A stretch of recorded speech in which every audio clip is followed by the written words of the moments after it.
പണ്ട് പണ്ട് മനോഹരമായ ഒരു പൂന്തോട്ടത്തിൽ വളരെ കടുപ്പമേറിയ തോടുള്ള ഒരു വിത്തുണ്ടായിരുന്നു. മറ്റു വിത്തുകളെല്ലാം പെട്ടെന്ന് മുളച്ച് ചെടികൾ ആയപ്പോഴേ ഈ വിത്തിന് തന്റെ കടുപ്പമേറിയ തോട് പൊട്ടിക്കാൻ കഴിഞ്ഞില്ല. അത് നിരാശനായി മണ്ണിൽ കിടന്നു. ഒരിക്കൽ മഴ പെയ്തപ്പോൾ മണ്ണ് കുതിർന്നു.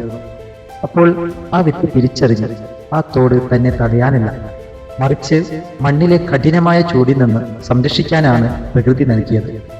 സമയം വന്നപ്പോൾ മഴയുടെ നനവിൽ ആ കടുപ്പമേറിയ തോട് പതുക്കെ മൃദുവാവുകയും അത് മനോഹരമായ ഒരു മരമായി വളരുകയും ചെയ്തു.